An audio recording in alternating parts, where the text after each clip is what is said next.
Assalamualaikum warahmatullahi wabarakatuh. Bertemu kembali di KBM Ekonomi kelas 12.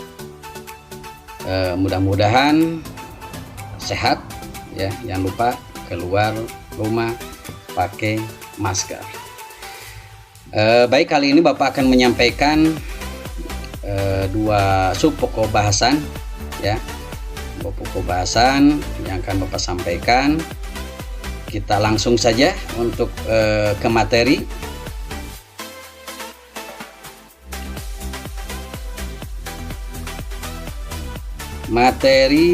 Oke, ini pada hari ini materi yang Bapak sampaikan kita sudah menginjak pada UKBM 3.1, KD-nya 3.3.2. Penggolongan akun dan kedua akun, jadi hanya dua subpokok bahasan supaya waktu tidak terlalu panjang. Baik, kita mulai saja langsung ya. Kita kembali sasar materi, kita lewat saja. Oke, langsung pada penggolongan akun perusahaan jasa. Jadi akun ini atau rekening ya, akun ini pada perusahaan jasa itu dibagi dua bagian ya. Yang pertama yang termasuk real atau akun raja. Kenapa disebut akun raja? Karena akun-akun real tersebut terdapat pada laporan akhir periode di laporan raja ya. Kemudian yang kedua akun nominal ya. Kenapa disebut akun nominal? Karena akun laba rugi. Karena kedua akun ini pembayaran pendapatan ini terdapat pada laporan laba rugi. Jadi kalau akun real sifatnya tetap ya, pada akhir periode pun akan muncul, awal tahun periode juga muncul, tetapi untuk akun nominal ini sifatnya sementara ya, sifatnya sementara, sehingga dinamakan akun nominal. Baik, kita langsung saja pada akun real atau akun raja ya. Yang pertama kita sebut ini namanya kelompok ya, kelompok harta. Jadi pada real ini yang pertama ada kelompok harta, ada kelompok utang, ada modal. Jadi ada 3 kelompok pada akun raja ini ya. Harta atau aset ya, harta atau aset ada dibagi 3 bagian. Nah, kita namakan ini golongan ya, golongan. Yang pertama golongan harta lancar, 2 harta tetap, 3 harta tetap tidak berwujud, atau harta tidak berwujud. Kemudian harta lancar ini apa? Harta lancar, harta lancar ialah harta yang nilai ekonomisnya kurang dari 1 tahun ya. Contoh di sini akun kas, ini baru menuju akun ya, yang termasuk harta lancar. Yang pertama kas, piutang ya. Piutang itu ada hak orang lain di kita atau di perusahaan. Kemudian perlengkapan, kemudian beban dibayar di muka, ini termasuk harta lancar. Kemudian ada harta tetap. Ada harta tetap. Pada golongan harta tetap ini harta yang nilai ekonomisnya lebih dari 1 tahun. Contoh langsung pada akunnya. Yang pertama akun peralatan, akun mesin, akun bangunan, akun tanah, lain-lain yang sifatnya nilai ekonomisnya lebih dari 1 tahun. Jadi habis pakainya ini lama, lebih dari 1 tahun, sehingga dikategorikan sebagai golongan harta tetap. Kemudian yang ketiga harta tidak berwujud. Yang pertama hak paten ya, atau sebuah karya, kemudian hak cipta ya, hak atas sebuah ciptaan, goodwill, nama baik. Nah, ini ketiga ini termasuk harta tetap tidak berwujud. Jadi harta yang tidak berbentuk benda. Kemudian yang kedua utang ya, atau liabilitas. utang tersebut artinya kewajiban yang harus dipenuhi di masa yang akan datang. Jadi ada hak orang lain yang masih belum dikeluarkan, namanya utang. Utang tersebut kita dibagi dua ternyata ya, utang lancar atau utang yang jatuh temponya kurang dari 1 tahun. Contoh wesel bayar atau surat utang ya, utang dalam bentuk surat. Kemudian utang usaha ya, itu kewajiban perusahaan yang harus dibayarkan. Kemudian utang gaji, sama kewajiban perusahaan tapi dalam bentuk gaji yang belum dibayar, namanya utang gaji. Kemudian ada utang sewa. Utang-utang tersebut termasuk utang lancar karena jatuh temponya kurang dari 1 tahun. Kemudian ada utang yang jatuh temponya lebih dari 1 tahun, berarti ini utang jangka panjang. Contoh utang bank, utang hipotek ya. Kemudian utang obligasi atau surat pengakuan utang, ini jatuh temponya biasanya lebih dari 1 tahun sehingga dikategorikan ke dalam golongan utang jangka panjang. Yang ketiga, modal atau equity pada akun neraca ini. Yang pertama modal perseorangan, artinya akun modal perseorangan modal sendiri ya. Misalkan Tuan Anu menginvestasikan uang sekian, itu nama modal sendiri. Yang kedua modal bersama, artinya modal satu perusahaan oleh lebih dari 1 orang. Dan yang ketiga modal saham, berarti perusahaan yang terbentuknya oleh saham ya. Jadi ada 3, modal perseorangan, modal bersama, modal saham. Ini akunnya langsung. Nah ini termasuk yang ketiga ini, yang akun real ini. Ingat ya, harta, utang, dan modal. Oke, baik, kita akan coba untuk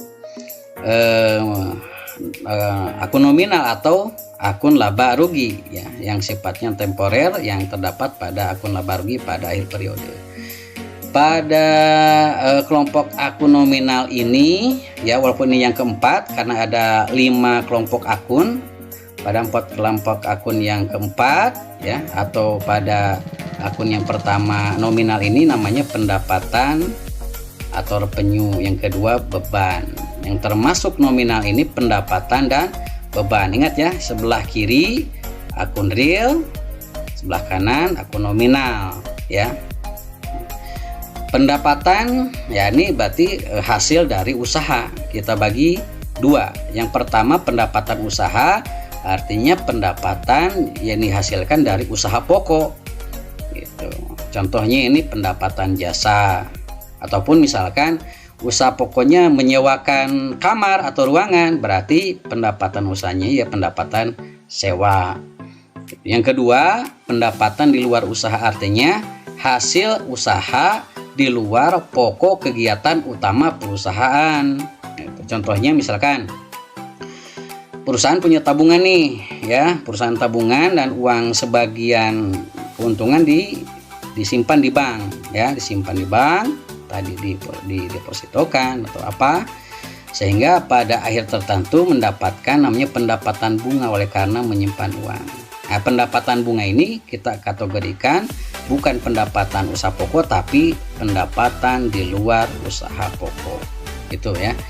Kemudian kita lanjut pada kelompok akun yang kelima yang termasuk akun nominal ini, namanya beban atau expense. Kita ternyata dibagi 2 juga, ada beban usaha, ada beban lain sama persis ya. Jadi beban usaha ya beban pokok usaha yang dioperasikan. Kalau beban lain-lain berarti di luar usaha pokok kegiatan. Contoh nih, beban usaha, beban gaji karyawan. Artinya kalau karyawan tidak digaji, operasi perusahaan tidak bisa berjalan lancar. Begitu juga dengan sewa dan seterusnya. Ini beban gaji, beban sewa, beban perlengkapan termasuk beban usaha. Beban lain-lain contohnya ini ada beban administrasi bank. Ini karena sifatnya insidental, tidak di dalam pokok beban atau yang harus dibayar, maka ini di luar beban usaha pokok ya.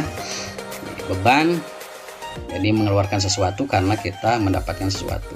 Contoh beban di sini misalkan, kenapa sih kalian membayar beban listrik ya, karena 1 bulan kamu menikmati listriknya. Kenapa harus membayar misalkan beban PAM atau air misalkan ya, atau telepon bahkan ya, karena kan sebelumnya ada pemakaian yang kita nikmati dan itu harus kita bayar, namanya beban. Itu penggolongan akun perusahaan jasa ya, ada 5 kelompok. 1 harta, utang, modal yang termasuk real, dan keempat pendapatan dan beban yang termasuk akun nominal. Oke, jangan lupa ya. Baik, kita lanjutkan pada kode akun ya, kode akun atau rekening ya. Itu kemudian kenapa sih harus ada kode akun?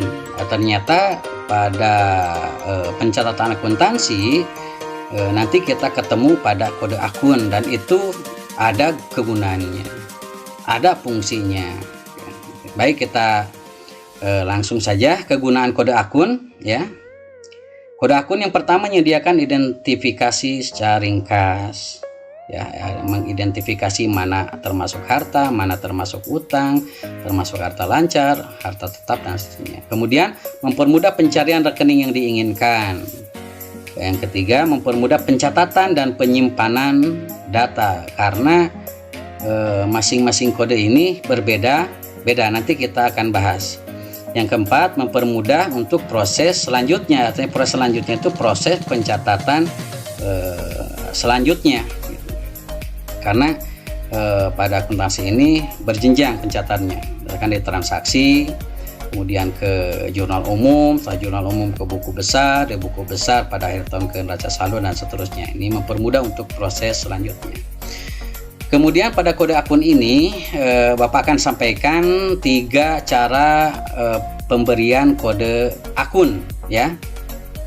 Yang pertama numerikal, 2 mnemonik, dan yang ketiga kombinasi. Kita satu-satu kita bahas.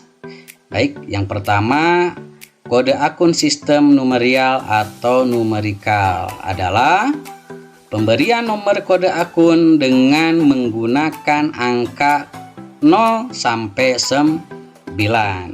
Oke, lebih jelasnya kita akan coba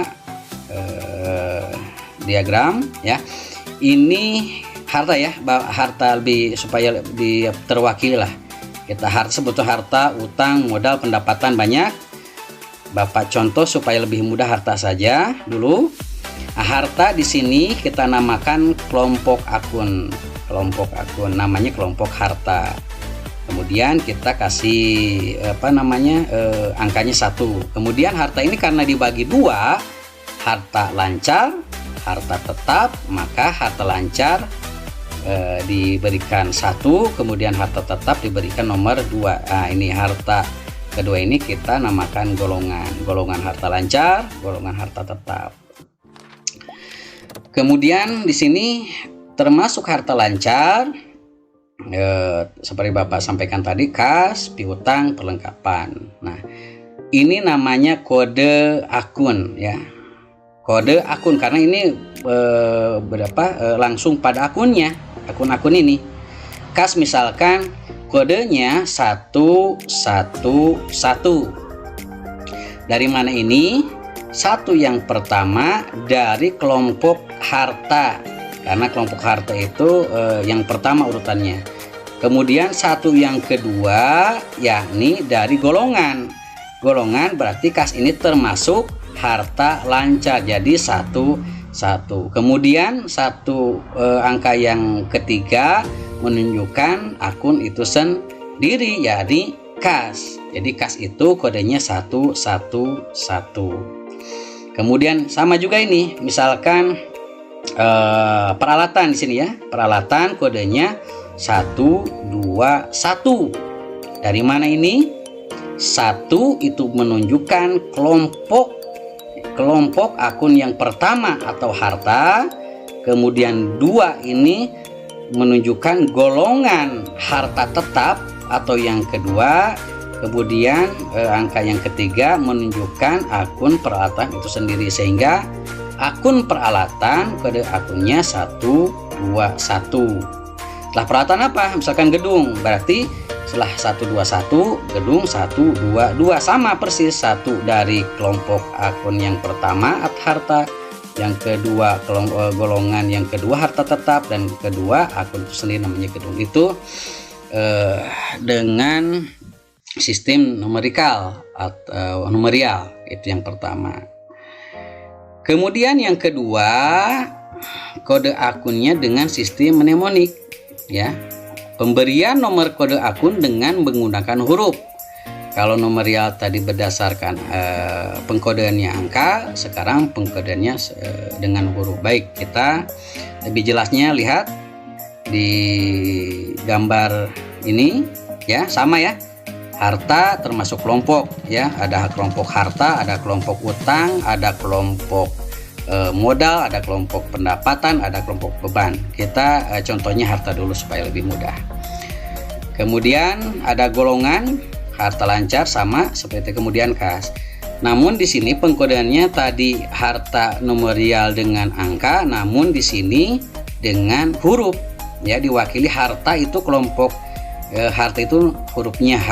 Kemudian karena harta dibagi dua, harta lancar dan harta tetap, maka harta lancar kita kategorikan L lancar, karena kalau harta HH kan nanti ketukar, sehingga L ini menjadi sebut harta lancar, T ini harta tetap. Oke.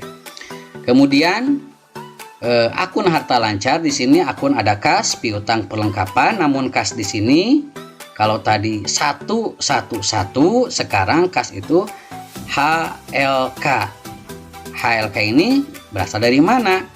Huruf H yang pertama berasal dari kelompok akun harta atau H, kemudian L ini bersumber dari golongan harta lancar atau L, dan K ini menunjukkan akun itu sendiri namanya kas. Jadi kas itu kode akunnya HLK gitu. Jadi boleh mana saja nanti pengkodeannya bebas, yang pasti nanti untuk mempermudah, tapi ingat konsisten, ya. Jadi jangan yang sebagian pakai angka, sebagian dengan huruf, atau sebagian dengan kombinasi, itu kurang bagus dan itu tidak disarankan.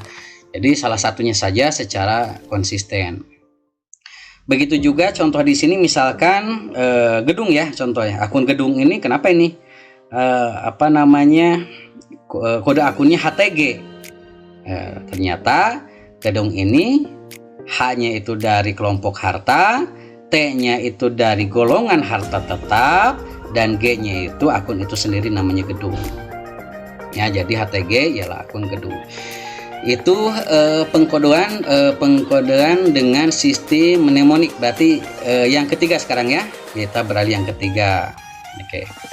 Yang ketiga, kode akun sistem kombinasi atau campuran, ya.